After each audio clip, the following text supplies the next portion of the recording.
Oi, bem-vindo de volta. Bem-vindo aqui no curso de integração contínua. Eu sou Nico, eu vou acompanhar vocês agora aqui no curso sobre integração contínua. Antes que a gente vai falar sobre as técnicas, né, as práticas mais concretas relacionadas com esse tópico fundamental no desenvolvimento de software, vamos ver rapidinho, né, o que é, e mais importante, qual o problema que a integração contínua quer resolver.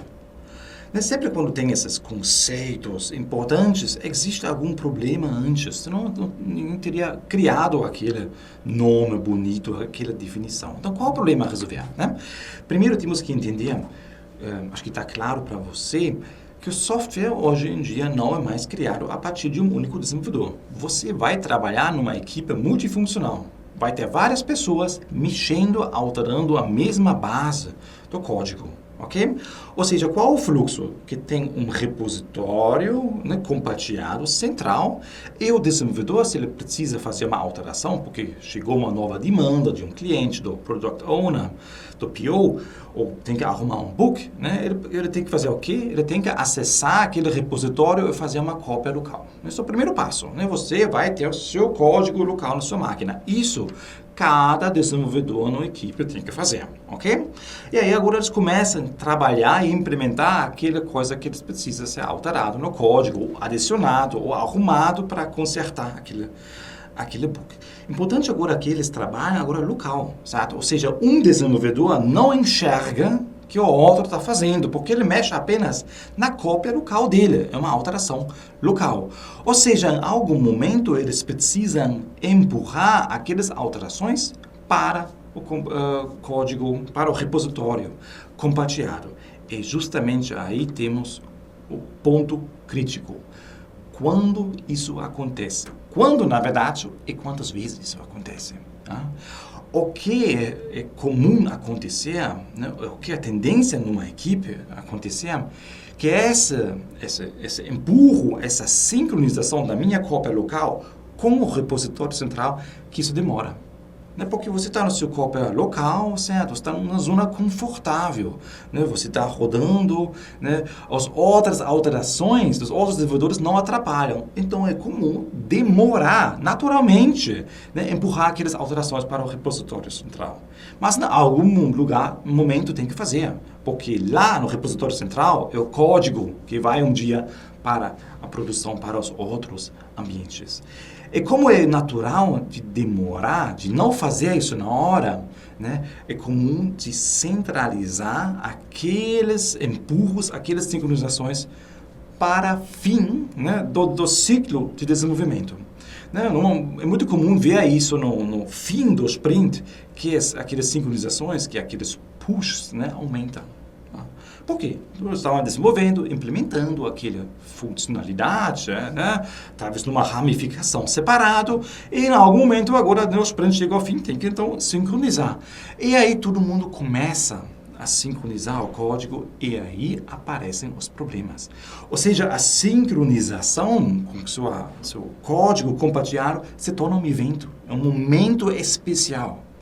Um momento especial dentro do seu sprint, dentro do ciclo de vida do software. Isso não deveria ser dessa forma. É até tão especial que eu já vi acontecendo que existe uma pessoa com esse perfil, um integrador, o desenvolvedor mais sênior, que entende todos os componentes lá do seu software, né? Que ele então pega lá as ramificações e faz, e avalia, funciona ou não funciona, porque ele sabe disso.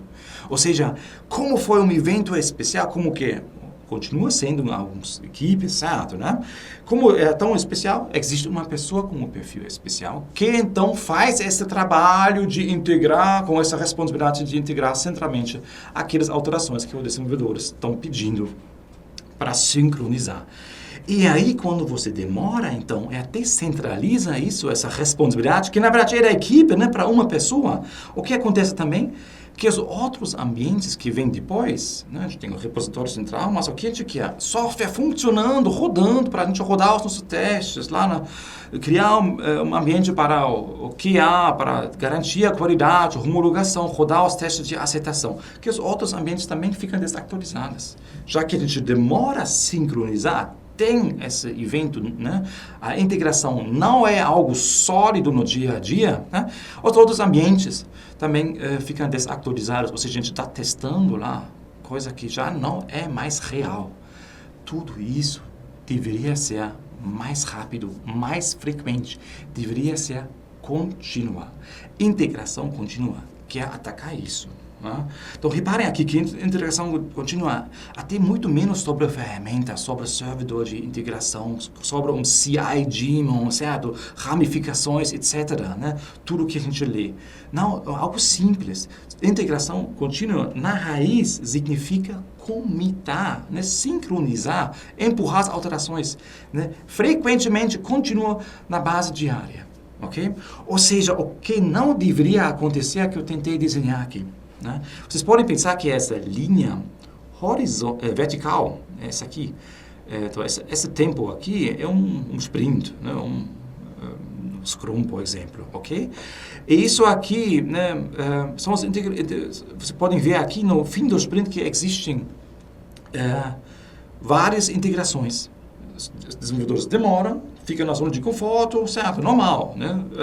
E no fim do sprint começam a sincronizar. O que acontece é que isso aumenta o risco de problemas, porque a gente deixa a sincronização no final daquele ciclo de software. Ou seja, né, incompatibilidades vão aparecer só nesse momento. Né, versões que são diferentes, alterações que o desenvolvedor fez, e o meu código que eu tinha planejado local, que funcionava, não funciona mais porque o outro desenvolvedor também mexeu, só vai aparecer nesse momento. Isso vai atrasar, vai demorar mais a arrumar isso, né, vai debugar mais, vai ficar olhando mais no código para entender o que aconteceu. Ou seja, o risco, se a gente demora, é muito maior, né, do que se fosse frequente. Ou seja, o que a gente quer, idealmente, né? Algo realmente contínuo, né? Pequenas alterações o tempo todo para garantir que aquele software continua funcionando, antecipar o problema, procurando feedback o mais rápido, né? E aquele momento agora aqui de empurrar essas alterações para uma outra versão, para um outro ambiente, é algo natural. Pode ser aqui, pode ser nesse momento, pode ser no final do sprint. É natural isso acontecer. Não depende mais de um evento central no nosso meio ciclo de software. Ok? Então, resumindo, né, eu tentei aqui, agora sim, botar uma definição, um conceito aqui. Né? Eu copiei aqui essa frase da página do ThoughtWorks, que tem uma página sobre a integração contínua. O que é? Né? É uma prática de desenvolvimento, beleza, certo? Para integrar código, beleza, né? Empurrando as alterações, certo? Né? Num repositório central, lógico, né? Vai ter uma base só, né? Mas é isso o mais importante, né? Várias vezes ao dia. Essa frequência aqui importa. Aí é contínua, ok? Quanto mais tempo demora, mais a gente se afasta da integração contínua. E talvez ela nem é mais, né? Integração contínua. Ok, beleza, entendemos isso. Fica bonito essa definição, mais ainda com slides. Mas tem várias técnicas que podem ajudar a gente, né? Conceitos, né? Ferramentas que podem ajudar a fazer isso funcionar. Na essência, é isso aqui, tá? É isso agora a tarefa para os próximos vídeos, para a gente entender um pouquinho melhor, né? Sobre o repositório, sobre os modelos de organizar nossos projetos, sobre o modelo de ramificação e assim para frente. O que eu preciso realmente para isso acontecer? Né? Porque a integração contínua não é de um dia para o outro. São umas práticas, né, envolvidas para chegar nesse mundo ideal que eu tentei desenhar aqui no desenho. Ok, então entendido isso, gente? Vamos lá, já no próximo vídeo, falar sobre algo mais concreto e falar sobre os modelos, né, de organizar nosso repositório. Até lá!